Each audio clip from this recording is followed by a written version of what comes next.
to Into the West, the Middle-earth SPG podcast. My name is Charles. With me today are Richard, Ian, and a special guest, Jacob from Conquest Creations.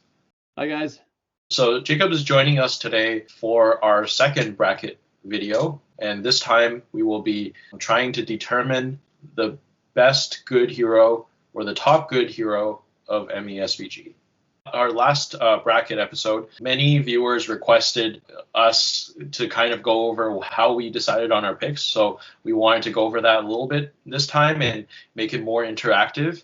And what we did was we asked the community to help us decide 4 of the 16 top heroes that we're going to talk about. And we're going to go over the 4 that the community chose. And then we're each going to go over the 3 heroes that we each picked. All the profiles that were mentioned on our posts, I've highlighted in yellow the top picks, so the top 4. And so those ones are the ones that will be competing in the tournament. Helm Hammerhand, Imrahil, Bjorn, and Elendil. What do you guys think of these picks in general from the community? I think they all check out pretty well. Nothing too surprising in there. I think the only thing, and we've talked about this before, I've talked about this with a lot of guys, is Bjorn versus Grimbjorn, who's better. Community chose Bjorn, and look, there's an argument for that. I don't think there's a correct answer between Bjorn and Grimbjorn, but we got Bjorn today, and that works for me. Yeah, so just to note that Grimbjorn is close behind with 1 less vote. So I think the general consensus is they are probably about the same. Yeah. Kind of surprised Helm is in there. I don't know how I feel about that. He's still only fight 5. That feels a little weird to me. Yeah, I mean, he's really powered up in the Legendary Legion, but from my experience, he's only really dominant at low points. And if we're looking at the scope of best hero, I think, of course, we can say in a certain setting how good a hero is, but I think a true test of the best hero, it has to be good in multiple situations and be flexible. Yeah, I think you nailed it on that one. He's fantastic at low points. And I'm just going to go over some surprising and slightly disappointing picks. So first one, ranked with 3 votes, we have Aragorn Elisar. I know he's a really, really strong beat stick, but I think out of competitive players that I've talked to, it's just not really a top pick because he's just so easily shut down, and for his points cost, it can be really brutal in some matchups.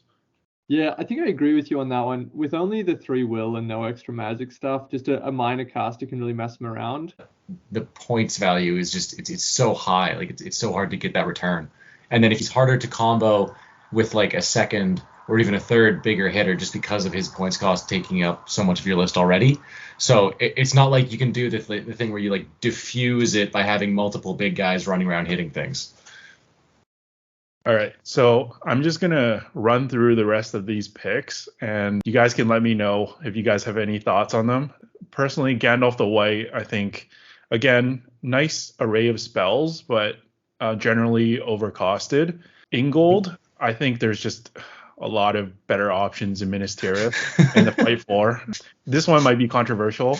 Next couple, I'm a bit disappointed, I guess. We asked for the best good hero. So we have Bolg, Azog, Dragon Emperor. I mean, Dragon Emperor is pretty damn good, though. But he's a man. He could be morally ambiguous. It's not like an orc or an Urkai. Yeah.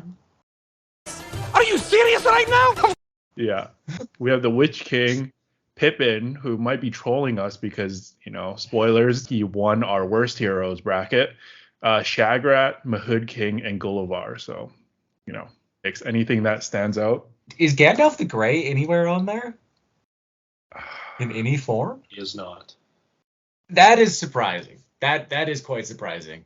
Because, I feel like Gandalf the Grey is better than Gandalf the White. And it has to do with the fact that he is just way cheaper.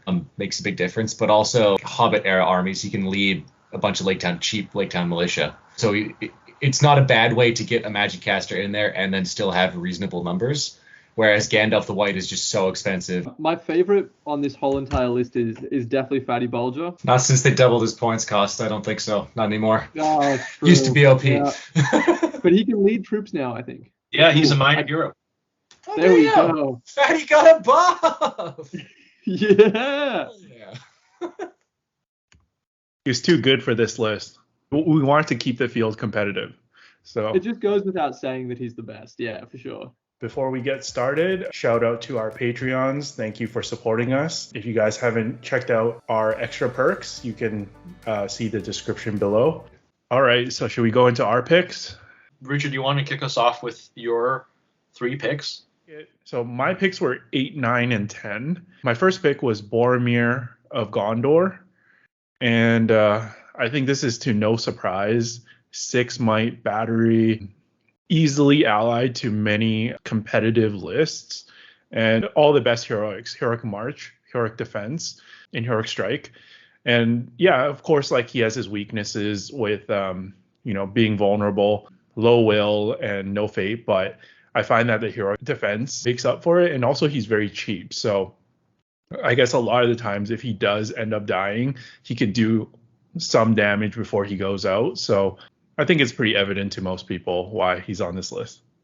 Okay, and then I have Braga, and this might be a surprising pick because he's probably not in the discussion a lot because he's not really like a huge beat stick. But we kind of talked about him in the Lake Town episode. He's just really, really solid. Really good heroics with march and defense. 3 might, 50 points. So he's up there with all the best like Mordor heroes already. And then he has that special rule which gets him might back. To me, he's just pretty insane value. Like that like captain tier level, to me, like he's probably the best. And for my last pick, Gwaihir. Yeah. I talked about this in the monsters episode. He's just really good. I think like hero monsters in general, fly models are very good with the fight 8. I know he has a bit lower strength if you ally him, but I do think that's probably the best way to play him. Like great objective grabber to me compared to other like hero monsters around that price or just monsters in general. I think he's a great deal. Like Mordor Chief like is about the same price, but the maneuverability you get from Gwaihir is just unmatched. All right, Jacob, would you like to go over your picks? Yeah, absolutely. So I've gone with one of my 3 picks. I think is going to be pretty obvious. I'll start with that one. First one is the King's Champion from the Khazad-dûm list. This guy's 140 points, and he comes with 2 banner bearers that each have 2 might points. He himself is fight 6, 3 attacks, strength 5, and then if all 3 of them are in base contact, he can spend the banner bearer's fate points, so he can go up to 5 fate effectively and get to the defense 9. So pretty mental value that you get out of that for 140 points. Like 2 banners alone, that's the 25 points each. But then a banner, on a guy who has 2 fate, like you're probably looking at like, I don't know, you'd point that at like maybe 40 points. So 2 of them, and then you get this amazing hero on top. It's just so points effective to take a King's Champion. Whenever you do these kind of top 5 lists, he might not turn up, but top 10 lists, it's always like, where do you put the King's Champion? Not is he there? Mm-hmm. Yeah, there's definitely a reason you see pretty much every pure list has him in it. Yeah, and he really brings up an army that has some other deficiencies. So like the dwarves need a hero like this that has that insane value in their lists. I'll go into my next pick, which is Rumil. So Rumil is a character that I've had the misfortune of playing against several times recently. He's just a regular elf captain profile to start out with. So good all around there, but the reason that he's on this list is because his special rule that allows him to make his enemy re-roll a dice. So in the fight, let's say Rumil's fighting my Balrog, I get a 6, Rumil says, hey, re-roll that 6. His odds of winning the fight are astronomically higher than any other 2-attack hero. I'll jump into my next one, which is, and I think this one is probably a surprise. I know it's a surprise to some of you guys, and that's Biffa, Champion of Erebor. He's not one that I see talked about much, but he comes in at 65 points. When he goes to strike a model, rather than using 2 attacks, he can use 1 attack. And if he successfully wounds that model, the axe is ripped out of his head, and he can call a heroic move every single turn for free. So it's always about how can you set him up so that axe comes out of his head, and then a heroic move every turn for free is so powerful, especially from a 65-point model. Ian, your picks? So my first pick which ended up being vetoed out for probably obvious reasons, but I'm still going to give him a quick shout out, was Theodred, because I'm a fanboy. But I will acknowledge that he doesn't probably qualify in this because he only does one thing, even though he does that one thing very well and very efficiently. It still is only one thing, and that is hit stuff. So what my first pick actually ended up being was another Boromir, but this time he's got a really big flag. The flag is awesome. Like, the fact that it makes him fight 7 is really nice because getting above that fight 6 threshold is rare for big heroes. And like we were talking about Aragorn earlier, Alisar, like that's one of his detractions, right? He's only fight 6. The other thing is it's not just a 6-inch banner. It also provides +1 fight. And the +1 fight is really big in an army that has a lot of fight 4 troops, because then you're hitting fight 5, and that's a pretty good threshold to be at. Also, 6 might is awesome. So he does it all. Next pick, Ian. So your actual pick this time, not the one you were strong-armed into. So this is a model I've been playing with a lot more recently, and I do remember he caused quite a bit of a fuss when he first came out. We're gonna go back and we're gonna pick a good old Dane Ironfoot on the board. Just like, picture a big dwarf lord. Now he's mounted. It's great. You can do the damage, obviously, with the strength 5 two-handed weapon is fantastic. So he can hurl combat very effectively. He can do damage to other heroes. He's good at dueling other heroes with that. He also is fearless, which is just handy to have in a hero. And he provides, I think it's a 12-inch bubble that makes all the other Iron Hills fearless around. So he buffs the troops around him, which is very handy in a lot of situations. And the army bonus is pretty damn good on him. A 4+ Master of Battle onto a hero like that is great. He also has Heroic March if you just need to have a random hero if you need a march in there. Considering his points cost, he's kind of the reason Durin looks like a very bad choice. It's because this guy exists. So my last pick, I'm going with something a little different here. I chose Galadriel from Lothlorien because she is, depending on how you build Thranduil, she is the cheapest hero of legend that is an elf at 130 points. And she can bring in fight 6 troops, which is great. She can ally with any good army because that's just how elves work. And she has the spells that you really, really want. So Blinding Light is very important in a lot of metas right now. Mobilize is always handy, and Command is always great. She's also less susceptible to ring wraiths, she doesn't have to worry about her staff being broken, so she can always keep her will coming in. If she's in a pure list, she has resistance to magic, which is very handy. And she kind of sets up a lot of other lists if you're doing filthy alliance combos, like some of us here are wont to do. So she's kind of like the reason that Gwahir can work in a lot of other lists, because you take Gwahir and then you ally her in, and then you do that combo where you can command a hero out and just dip him in the face. And then she also is a good leader because she has the rerollable fate and heroic defense. So yeah, just durable overall. My first pick was Thorin, King Under the Mountain from Airborne Reclaimed. When I think best heroes, I think heroes that have a lot of versatility and can be plugged into many lists. And Thorin at 125 points on a go, he's definitely that hero. Mostly people see his free hero combat as like the most value that he brings to a list, and I think that's why so many people take him. He's almost like a budget Elendil, where you don't have to pay like close to 200 points for a hero combat utility that he can bring to any list. He does have a little bit of trouble maybe killing sometimes, but you can usually find a way to mitigate that in a list. He doesn't have that problem if you buy him Orcrist, which I know you're never going to do, but I'm still going to plug it in there. I think it's handy for him to have the Elven Blade because he might fight heroes, but I'm a shill for Orcrist, I guess. If you buy Orcrist, then he's off this list.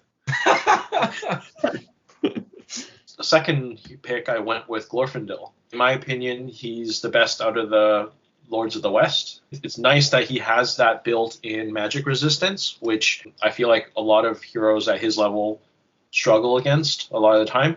Being a hero of valor means that he can be allied into any good lists in the game pretty much. And I think he's one of the best leaders. He's extremely hard to kill.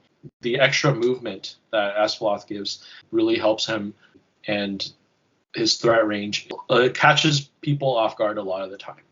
And my third pick might be a little bit of a unexpected pick is Errol the Young. He deserves a spot on here because he's one of the best value for like a sheer stat line. Like if you compare him with Aomer in the same army, when you kid out Aomer, he's about 20 points, 25 points more than Errol the Young. And Errol the Young still debatably has better stats. You know, at 115 points, you get him on an armored horse, you get him with a shield and throwing spears.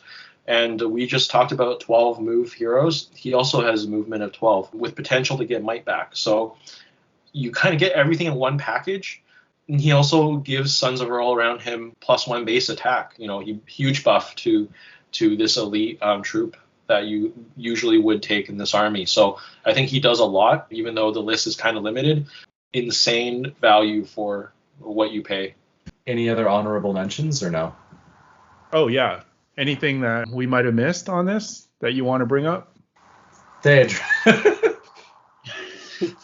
So I almost put Bard on here, Bard the Bowman, just because he almost can do everything. You know, he buffs the troops. He has really good shooting, and with his daughters, he brings great utility to the list. I just think that you wouldn't really ally him in for those things. He's usually like the centerpiece of a Lake Town army, and also the defense 5. But he was really close. What do you guys think? Yeah, I think he fits in the conversation at least. I think he deserves an honorable mention. I'm glad he's not in the top 16, but if you had a really strong argument, I could see him getting there. Yeah, I think mostly it's because like to make him like the best version, you have to have his add-ons basically. Like you need Alfred, you need the kids, and then it's just the points add up. He's got enough negatives, and like Charles was saying, he's not as defensible, right? Like even with the bonuses, he still only fights 6, and you have to keep him close to the daughters. So there's just enough negatives that it doesn't work. And then, like I said earlier, he has that great banner buff, which is awesome, but the fight value buff doesn't do as much for you because most armies in the game have at least some amount of fight for. That's just going to make it redundant. I'll probably also add in Thranduil.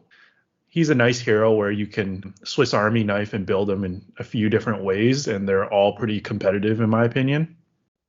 Yeah, absolutely. I think the other one that I would add in is Saruman, the White. Yeah, that's pretty interesting. Yeah, I think he was on the community list as well. All around, just very good at casting spells. Probably slightly stronger in evil because he can take Wormtongue, but I think in good he's still got a really solid argument for being around. All right, so on to round 1. We'll have the number 1 seed from the community taking on number 16. So basically the last pick, one of Ian's, Galadriel versus Imrahil. This one shouldn't be too hard, right, guys? I can see you hovering over Imrahil there. I'm just going to say the arguments that we just made about Bard, Imrahil is very similar, but he doesn't have those weaknesses. Yeah. Basically, like, yeah, he pseudo gives a +1 fight value bubble, and it's a little smaller. But it takes troops from fight 4 to fight 5, which, as we talked about in Boromir, is great. And having a banner reroll on an army that is base fight 4 is just better. Like, it's a higher fight value army anyway. He does damage better because of the lance, and he's more defensible because he's D7. You know, Galadriel is great, and you should all vote for Galadriel. So 4-0. Boo. We're not even going to debate this anymore? I mean, I love playing with Galadriel, but I think just like an all-around flexibility. Like Galadriel, like she's great, but she's kind of a support piece in a way, right? Even as a hero of legend, you need another weapon with her. Whereas like Imrahil, you know, you can play him by himself at low points and just pure fiefdoms. That's great. And then you can also play him in high points with allies. So, and then just like less weaknesses, like as much as I love Galadriel, the common weakness that is brought up is Contest of Champions, right? Can people comment below if they've ever actually had Galadriel in a Contest of Champions game in a tournament? I'm curious. We always talk about it, but I don't know how often it actually happens. Okay, so we're okay with this score? Or Ian, you want to do a 3-1? 3-1. All right. Because I'm stubborn. Honestly. All right. This is savage. 2 of my picks. That's kind of rigged. I lose one right off the bat. You made the bracket. So Boromir versus Braga. I think this is pretty tough because they kind of do different things. Boromir is just like the big beat stick that you kind of throw in. Definitely very flexible. Braga is like, just to me, like we talked about, one of the best support pieces. So this is actually tough for me. It's like choosing between 2 of my children. What do you guys think? I think Boromir has the upper hand where he can be in more lists and he has a better alliance matrix. Braga has the advantage of being more obscure. Like, he doesn't even have an official model. Most games I find in a tournament, I have to explain to my opponent what Braga does. And so, like Jacob has mentioned in a previous episode, where like you can catch your opponent by surprise when they don't really know what your models do, and I think that's what Braga does for you. And he's just an auto include in his army, so this is a very close one for me. But I might have to go Boromir slightly, just because of, like I said at the beginning, the alliance matrix. He can be in more lists. I think so. Braga is definitely a support hero with the way he works. I think you could kind of make the argument that this version of Boromir is like a little bit of a support hero in the fact that he gives you a heroic march, so people like to slot that into their lists a lot, and 6 might. So just adding in that much might to any list is a huge benefit. It just makes like calling heroic actions much easier. You're always going to have like might where you need it, on top of the fact that he has a very good selection of heroic actions that he can make use of. And then the thing with Braga is like you are forced into a certain build if you're going to do that. Like if you're taking Braga, you're taking the Master, you're doing like a pure Army of Lake Town or Army of Lake Town allied with something. Whereas Boromir from Fellowship, you can just go, yep, you're in this list now. If you like playing filthy yellow lists like some of us do. I was going to say, it's interesting because in Australia, like the how allyable someone isn't even like a consideration because no one's playing these filthy yellow alliances. My point on these 2 is you said they're quite different, but I actually I think Ian touched on this. I think they go in the same category for me as a might battery. Like I think you drop Boromir into your army because he has 6 might.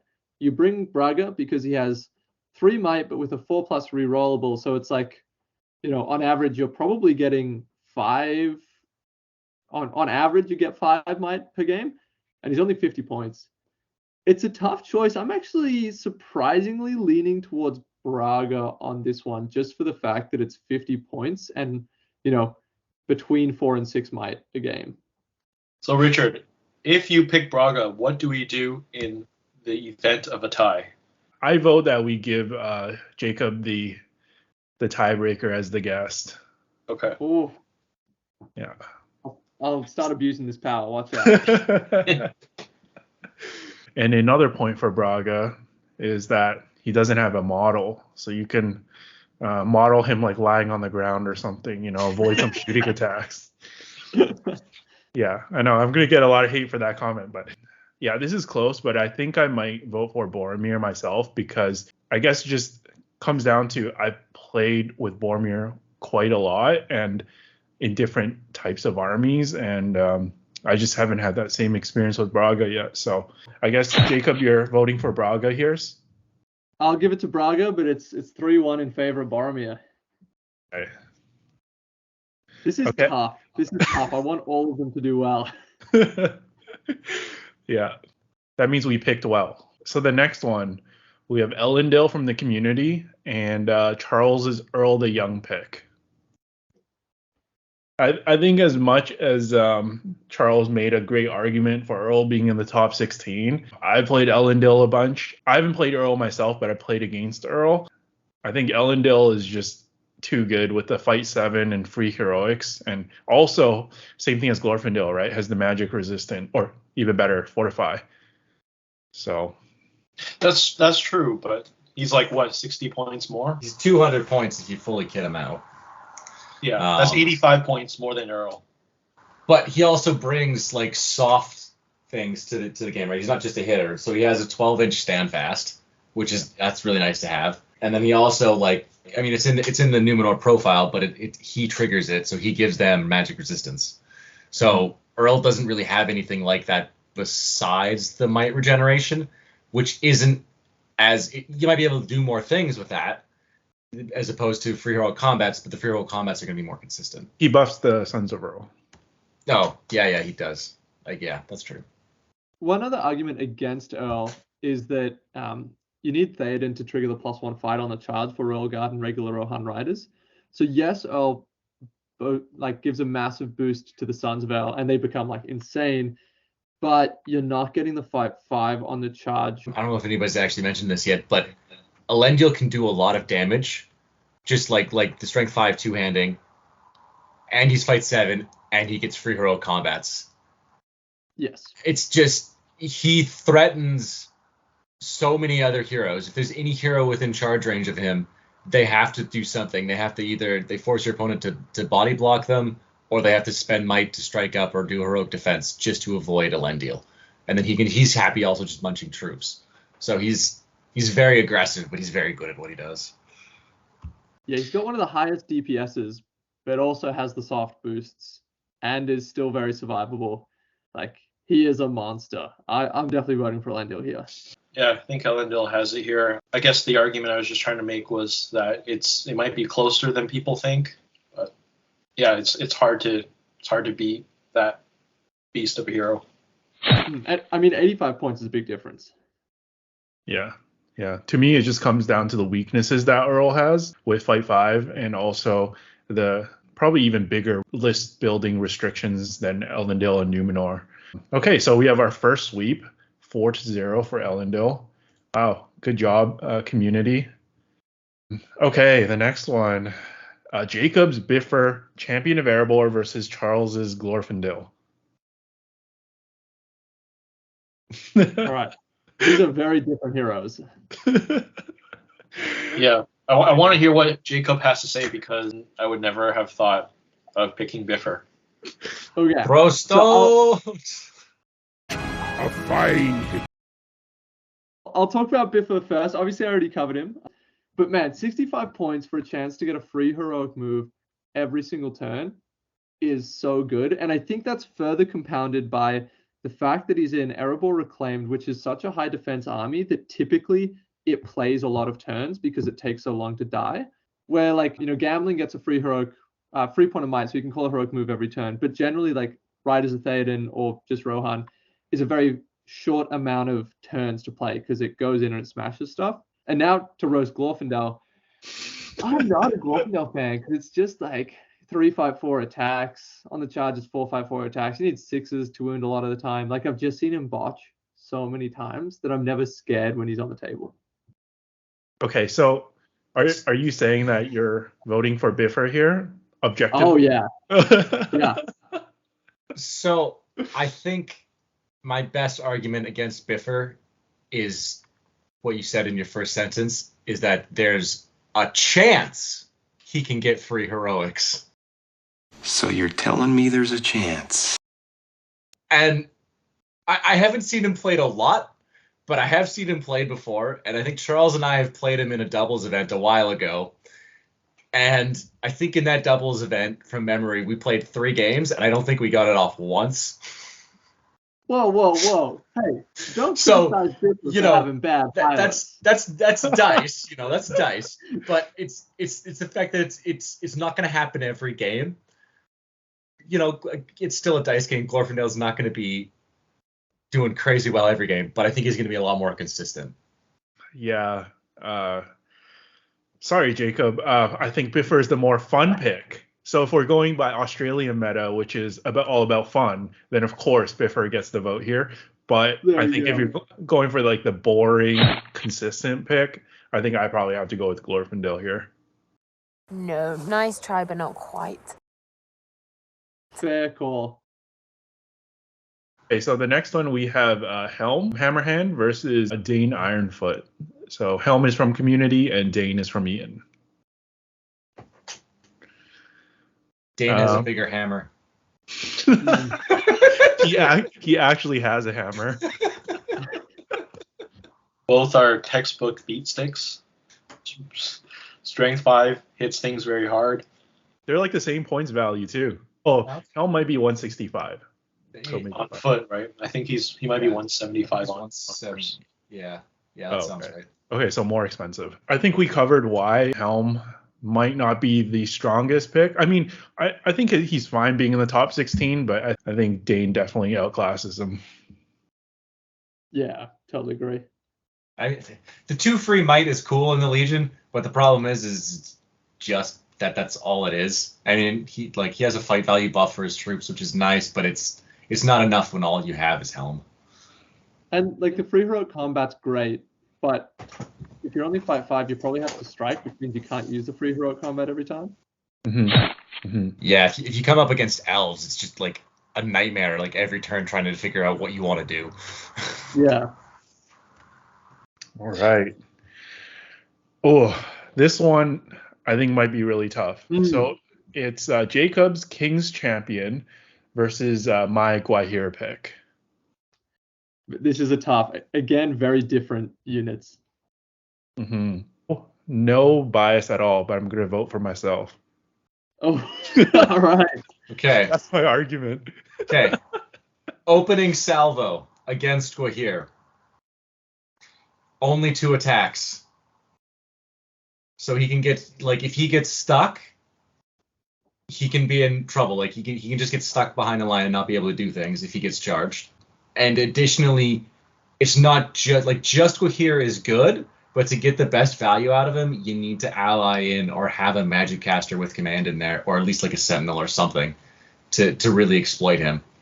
And even then, yeah, I know the monstrous charge is great, but he's not as good as some other heroes in that kind of bracket where they can one-shot things. Like 6 strength 6 attacks is good. Is it going to kill a defense 7 hero in one turn? Probably not if they have 3 wounds. So I think King's Champion might have the upper hand in terms of sheer value, like what you get for the points. But I don't see people allying King's Champions into other lists to get the 2 banners. Regardless of how good the value is, I think Guahir plugs a lot of weaknesses in almost any good list if you want to just throw him in. And also, to defend the 2 attack base, you have fly and do move 12 inches, so you most of the time can determine when and where to fight, and you kind of position yourself in a place where you can afford to lose a fight and have 2 attacks for a turn or 2. So my vote would go for Guahir out of these 2, just because of the versatility and allying. I think Guahir has that against the King's Champion. So in that regard, I think it's just because the champion is Fortitude. If he was a Hero of Valor, I think you'd see him in a lot more places. And with Guahir, like being able to ally, Guahir kind of has to be an ally unless you're playing Pure Eagles, which obviously has huge deficiencies. So it's like he just is an ally piece. He doesn't have a pure list that really has a strong like play style as a pure list. My big thing with the King's Champion is he is good in every single game. Like every single game, you will get more than 140 points out of value out of him because he has the 2 banners and the banners that have the 2 fate. Like it's so reliable, especially in the dwarf list where like you definitely need banner coverage on everything because you have no spears. Yeah. I'm still sticking with King's Champ. Yeah, no, fair enough. I think it's really close. I think the value it provides is just so good. And I think Khazad-dûm without it is like, it would probably be close to like a meme list. So like it's almost carried by the King's Champion. I guess like my only thing is I like sneaky tricks in like an army. And then it's like, you know, if you're playing like Seize the Prize, Retrieval, Reconnoiter, and you face up against a Guahir, instantly you're probably like pretty sick to your stomach right away. And King's Champion definitely probably has more consistency, but like I guess when you come up against it, you don't really get that like feeling of like, oh shoot, I'm up against this model. Like you still feel like you have a fighting chance most of the time. But I think this will come down to Ian because Jacob has the tiebreaker. So what I was just going to say is that I'm going to put my vote to wherever it forces the tie-breaking situation Because I am genuinely torn here. Jacobs' vote counts as 1.5. Yeah, I think so. Yeah, Well, representing the 1.5 Australians out there. Oh man, like I know I argued against Guahir at the start, but like he's still really good. But I think It is still 2 attacks. Yeah, that's the big thing. If he was 3 attacks, I think there's not a question. But the 2 attacks really. But he also has fight 8, right? So it's okay. The noobs in our monsters episode forced them into valor tier. So I guess can't be that good. Yeah, and the noobs know everything. So. Yeah, for sure. Yeah, when I was initially looking at the matchup, that's what I was thinking. So I'm just gonna stick with it. But it's a rough one. Let me do 2.5. We'll give. I was getting nervous that none of my picks were going to make it through round 1, so I can chill from here. Okay, so the next one we have Bjorn and Boromir of the White Tower. Oh, this one's tough. Man, this one is tough. Yeah. I think for me, maybe because I don't know, I'm not as big on bears as maybe a lot of people. I think Bjorn, it's obvious that he's only good in the Legion, right? He was a meme for so long. And even in the Legion, I know a lot of people would say it's like a top tier Legion, but personally for me, it's just one tier below because I do think it has its weaknesses. And obviously he has his downsides, like the whatever the go crazy and force to charge rule is. Still very good, but I think Boromir is just a solid all around, like we talked about before.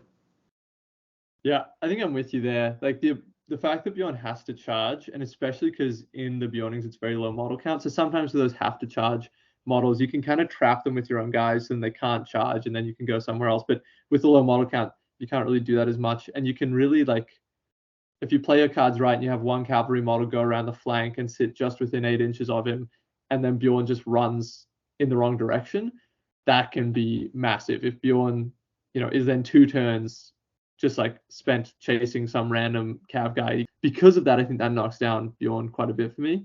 And look, Boromir of White Tower, he's Boromir of the White Tower. Like, that banner is amazing. 6 might is amazing. Fight 7 is amazing. Like, he just ticks all the boxes, whereas Bjorn only ticks some of the boxes. Personally, I think it would have been a closer match if the community had picked Grimbjorn, because outside of the Legion, he's a little more viable, being able to lead warriors. But I have to agree with you guys. Boromir is just overall just better. I guess it kind of comes down to the fact that, like, Bjorn needs to be charging and killing stuff to, like, get value, whereas Boromir, like we said, like, it is viable to run him on foot and just have him stand there with his 6 might in the big flag and just go, oh. And that still works. You're still going to get, like, pretty good value out of that. Like, if he is, like, heroic combating and getting kills, that's just a bonus on top of it. So, yeah, I think Boromir's got it. All right. Ian, aren't you glad we forced you to take Boromir, Captain White Tower? Well, I am, because Galadriel didn't make it through. Okay, so the last first round matchup here, we have Jacob's Rumil versus Charles's King Thorin. Yeah. Let me try to explain that Rumil is better than King Thorin, but that might be tough. Rumil is fantastic against. Look, he's got such great odds of winning the fight, which is good most of the time, especially against things that don't have might. And he is relatively cheap, but then again, Thorin is also very cheap. Like, I think there's 30 points between them, and for 30 points, you just get, like, the biggest load of steroids and a goat that can knock people down. So I'd like to say Rumil, but I think it's pretty hard to justify above King Thorin. Yeah, no, agree everything here. I mean, if the man's not picking his own pick, right? I think if Rumil was matched up against, like, actually everybody else here is pretty good. Maybe Errol. Rumil's great, but he's like, yeah, he's just a cool support piece. And I don't know. like he's really good in some situations. Like if you come up against a Balrog, he is like, sure, he is amazing. The Balrog will never win a fight, but it's not every game that matters. And there's sometimes that you charge in and you just roll 2 6s, and he's like, cool, re-roll one of them, and you're like, Yeah. I did. I still have another one, and now you're dead. Yeah. It's hard to beat. The free heroic combats at like a fight 6+ character is really hard to beat. It is very good value. All right. So for round 2 and the semifinals, I think we've talked these heroes to death. So let's cut to the chase. Just give your vote, see which hero you prefer. I mean, at this point, I think all the heroes are amazing. Yeah. Jacob, what do you think? I'll give my vote on this one for Imrahil. Like he just changes the game, whereas like Boromir adds a lot, but you know, it's not as game changing as Imrahil. All right. To spice it up, I'm going to go Boromir here because he's just my favorite. They're both 10s, but I know that's not an answer. So I'm going to go Boromir. Whoa, okay. Could it be the upset? I was leading to Imrahil, man, so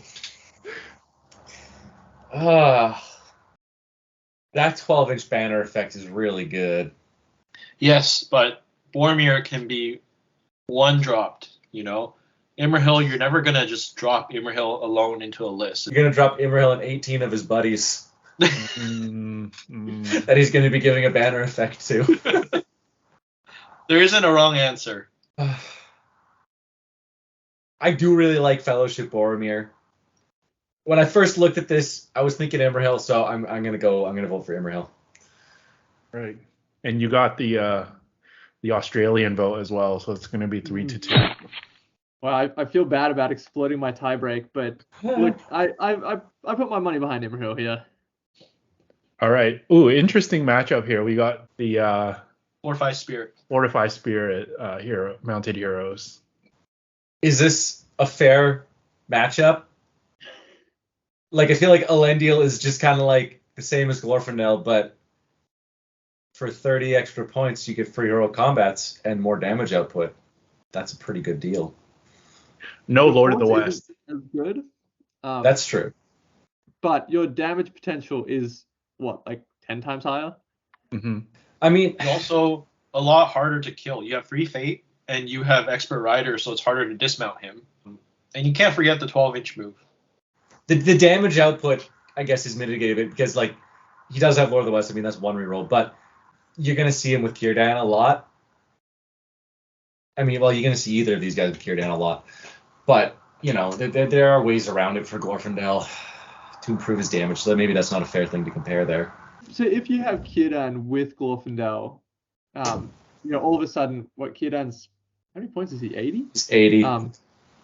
So you're all of a sudden like 45 points more than Elendil. Obviously, Círdan provides a lot more to the list as well. But like, man, Elendil just hits so hard. Has the free heroic combat, so it's like even if it's Elendil versus Glorfindel with Enchanted Blades, Elendil's still putting out more damage. I don't mind voting first. My vote's going to go Glorfindel. I just think Rivendell is a more attractive sort of alliance in general that you want to ally in for the Knights and the Warriors. Slightly better than Warriors of Numenor, at least. And also, Elendil, being a hero of legend, has its weaknesses. A lot of the time, he's the leader, and he's going to get targeted. So you're trying to throw him in, use him to do damage, but then you also want to protect him at the same time. Less of a case with Glorfindel if you don't want him to be the leader. So my vote goes to Glorfindel. You may have persuaded me there with the allies thing, Charles. Oh man, no, the allies don't matter. You don't need allies with Elendil. I mean, Elendil is fantastic, like you said, and like I do like the Numenor faction, but it is very limited. Even when you're doing a Last Alliance list, it is limited the ways you can build it. There's a reason you see Glorfindel allied into so many lists in so many different ways. I think I'm gonna go Glorf. Oh man, so Richard. So this is what power feels like. I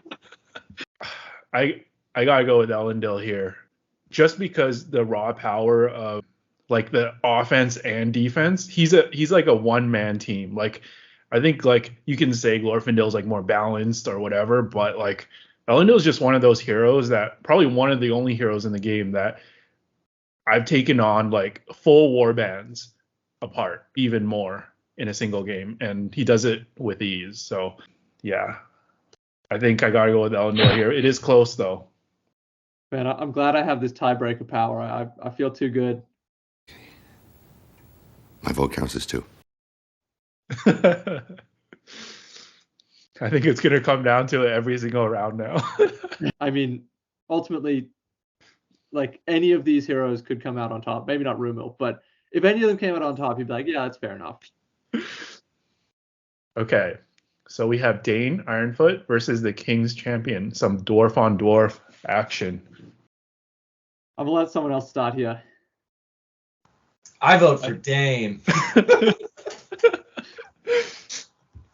I see all the arguments for King's Champion. He's great. Dane, I'm not only taking in consideration his profile, but also the Battle of the Five Armies Triple Green Alliance. I just think that he adds so much to that alliance, and I have to pick Dane. So the reason I love the King's Champion so much is because his you get those 2 banners for so cheap. So it's like the soft bonuses across the army. But the problem is Dane also has all those soft bonuses across the army. He just hits really, really hard as well. I think that Dane just has to edge out the champion here, unfortunately. It's also 3 might and Master of Battle 4+ versus just the 2 might on the King's Champion. Yeah, it just goes to Dane for me. Yeah, I'm with you guys. I think it's a great matchup. Probably 2 of the best value dwarf profiles in the game. All right. Boromir, Captain of the White Tower versus King Thorin. Oh, this one's interesting. I personally would probably play King Thorin more because it's just my type of like hero. I know Boromir is just like a value machine. So I think King Thorin's more exciting to play, but if we're being objective, I'd probably vote for Boromir here. It's a little bit of a tough comparison because, again, Boromir is like 100 or more points than Thorin. Having played both in tournaments, I would say that I've had more frustrating games with Thorin, where he just loses his fight against one warrior and then loses the goat. That's happened more than once. Boromir, like Ian mentioned before, he can sit behind the lines and still get his value as long as he's not paralyzed or something like that. You're getting those rerolls all game. He's more consistent, but he's so much more expensive, so you have to build around him. But I got to go with consistency. I think Boromir, because you're going to for sure get what you pay for in most games. Yeah, I think I'm with you there as well, Charles. And like with the King Thorin of just the strength 4 with no lance or anything, like botching the to wound roll is a serious possibility. And Boromir, no matter what happens, he's always getting his value. Yeah, I mean that's kind of what I was going to say. It's just it just comes down to the strength 4. It's good, but it can falter, especially if you hit a D7 army. Semifinals: Imrahil versus Elendil. Both community picks. To be fair, they got to pick first, so they did. Yeah. This is tough. I don't want to jump in first here. So yeah, you go, Charles. If you're willing to go first, you go. So we have like a top like support hero that can also fight against one of the best combat heroes in the game, right? They're very different heroes, so that's what makes picking this so hard. I think at the end of the day, it's going to be Imrahil. Go watch our Last Lines versus Blackgate battle report. There are situations where Elendil rolls terribly and you wish that you had picked another hero. And I know that doesn't happen a lot because he's so good and consistent most of the time, but you will get those games here and there. Imrahil, in the same way as Boromir of the White Tower, he provides so many buffs to your army that as long as you don't just throw him in and get him killed first turn, he's going to do a lot for your army. It's a close one, but I think Imrahil. Yeah, I agree. I hate it because Elendil's my boy, and I don't even have a mounted Imrahil, but yeah, he's probably better. Man, I was going to say Elendil just because, I'm imagining if if my opponent puts down Imrahil, I'm like, okay, yeah, like it's I know what Imrahil's gonna do this game. Whereas if someone puts down Elendil, I'm like, oh shit, like what's gonna happen here? Like, is he just gonna totally destroy me? I'm just more afraid of Elendil, but I don't know if that's like an irrational fear or if that's the right way to go. I think I still got to give it to Elendil because he can just take stuff off the table so quickly. Like he can take off a D7 hero. He doesn't care. He'll take him off in one turn. Elendil does have that X factor, like you're saying. He gets put down on the table and you go, oh shit, how do I stop that? Yeah. I still think I like Imrahil more though. Yeah. But it comes down to like value. Like if you Elendil is 200 points. The supporting pieces you're getting with him, you're forced into a certain way to build. Whereas with Imrahil, you can get other like better supporting pieces, I think. And there's other ways you can build with Imrahil because he is that much cheaper. And he is really good value considering like his points value. Yeah, sure. Yeah, I think we've talked about like skewed lists versus like well-balanced lists. And I think like these two kind of represent each. Like Elendil, you would build more of a skewed list. Whereas like Imrahil is just like model of consistency. Yeah. Okay, so I guess 3-1 then, but a close 3-1. Yeah. Well, Jacob is 2 votes, so 3-2. Okay. Okay, Dane versus Boromir, Captain of the White Tower.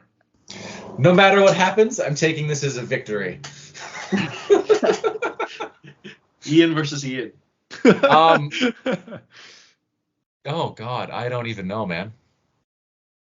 You know what? I'm going to vote for Dane. I don't know if that's the right choice, but I'm doing that because that's the one that I actually chose. Okay, Dane has so many good historical alliances that you can pretty much consider the army bonus as built into his profile. Because most of the time you see him with Army of Thor, or Survivor's Lake Town, or Thranduil's Halls, right? I personally really value Heroic March, and I think that having that on such a big hero is great at lower points, because if you were to take Boromir at lower points, you're going to have to try to have like a Madril or something in there for the march, while Dane, you don't have to worry about that at like really low points.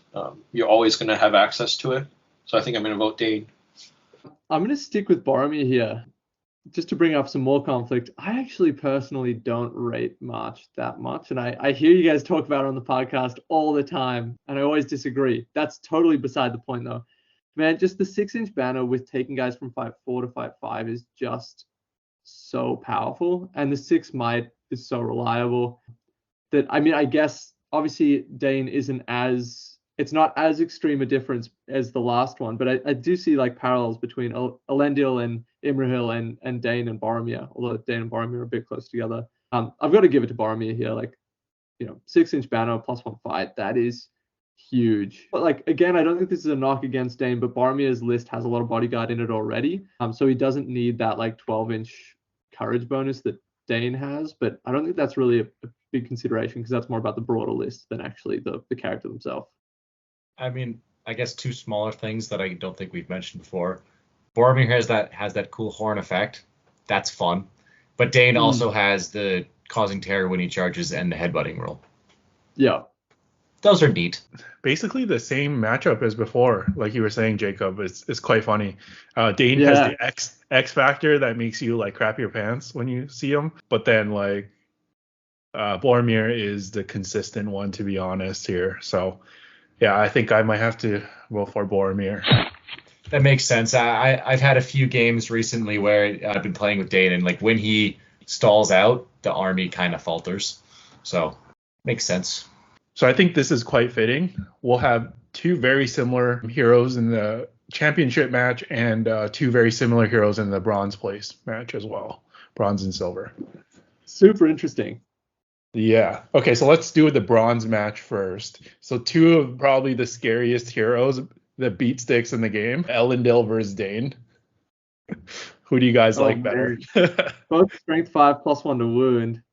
I played with both extensively, and I think as much as I like Dane, maybe it's because the potential to be shut down by magic by a slight bit. I just really like Elendil's Fight 7, like the ability to not only crush troops, but like heroes are always in danger of being assassinated because you just jump on them if they don't heroic strike up. So like I don't think Dane has quite the level of aggression there. I hear you about that, about the magic resistance, but I think Dane is more resilient against like a cheeky like pot shot arrow. You know, Elendil can be dismounted from one shot. Dane has the 2 wounds and also the 3 fate, so you're able to keep your leader VPs a little easier. It's hard to rate the free hero combats because Elendil's also about 40 points more. I just like that Dane stands a chance against Lucky's shooting. So I think I'm going to give the edge to Dane. Before the other guys go, I don't know if we've brought this up, but the downside to Dane too, he can also, similar to Bjorn, like have a crazy rule after he kills someone. So I do find at the end of games, like if you're trying to like bounce off a hero combat into objective, like you might have some trouble doing so. Oh man, I want to go for Dane, but I did just make a point about him stalling out. And that can happen from bad dice, but it can also happen from getting magic down. The Fortify Spirit is really good. Yeah, and the Fight 7 with the combats is pretty undeniable. I think I have to go for Elendil, but it's really close. Dane is still a monster. Yeah, I'm with you there, Ian. I don't need to abuse my tiebreaker power this time. I think I go for Elendil because he just puts out, and I'm like a broken record. I've said this a million times. He just puts out so much damage. Obviously, Dane does as well, but just being harder to shut down. Yes, his horse can die, which sort of sucks, but like even despite that, it's just so much power. Correction, it's 4-1 because of Jacob's extra vote. Yes. He said he doesn't want to use that extra vote. It's like someone doesn't even go to the voting booth because he's like, I got this. Yeah, I only use it when I need it, you know. Finals. So we basically have the same hero here. Pretty much. Prince Imrahil or Boromir, Captain of the White Tower? I'm happy to start on this one. Stat line, very similar. Prince Imrahil has a 12-inch banner, but only a 3-inch +1 fight. Whereas Boromir is a 6-inch banner, but a 6-inch +1 to fight. Very similar, but Boromir's more expensive, but has the 3 extra points of might. A 12-inch banner sometimes is excessive. Like, a lot of the time that's super helpful, but, 6 inches is generally covers like 95% of the fights, whereas the 12 inches is really just getting those far out there things. So I'm going Boromir. Boromir will cover most of your line.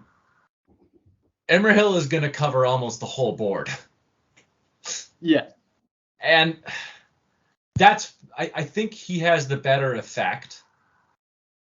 That being said, Boromir's banner is actually a banner. And that matters in 3 out of the 18 scenarios. So, I don't know, but he's also what? If you put him on the horse with everything, like he's also 55 points more. So Imrahil is really good value for that effect, even though it isn't actually a banner. Come on, Ian, you give your analysis and then you mute yourself. Because I'm thinking... I'll go if Ian doesn't want to do it. They're pretty much at the same level for me, profile-wise. I think the edge comes down to which army is more my style. I think I prefer what's in Minas Tirith more. The heroes, the warriors. I think the warriors are slightly more competitive compared to what's available in the fiefdoms. I mean, the fiefdoms warriors are great too, but I think the Guard of the Fountain Court buffed is Fight 5. It's hard to compare against that with anything in the fiefdoms list. And Boromir just being able to give you that super troop might tip it over the edge for me. Charles, you just ruined the suspense. Now So- we can't win. I'm Well, Jacob can choose not to use his powers. That's true. I should have gone last here. I play both of these armies, and I play fiefdoms a lot more, and I enjoy fiefdoms a lot more. So I'm gonna give it to Imrahil. I'm doing it. You're I'm committing. against yourself, man. Don't I let the know. community do that, W. It wasn't my actual pick. I think Boromir is the bigger threat. The actual banner, I think, is actually really big because when you choose Imrahil, you gotta start thinking about, taking a regular banner, and that's like additional cost where, you might sometimes even feel like it's repetitive because you're like, oh, Imrahil already has like the 12-inch reroll, so you're almost forced to, if you want those VPs, to take something that is redundant. Again, they're both 10 out of 10. It's crazy that one that we almost missed, Boromir, Captain of the White Tower, and we forced the in to take and ended up winning this. Yeah. Well, this has been our top good heroes bracket. Thanks to Jacob for coming on to the podcast to help us determine who is the winner. Make sure to go and check out his channel, Conquest Creations, and all the exciting videos they have coming up. Thanks for having me, guys. Viewers, let us know who we missed out in the top 16 top good heroes, and if you agree with our picks and what you think of the winner. Thank you all for watching. Look forward to the next episode of Into the West.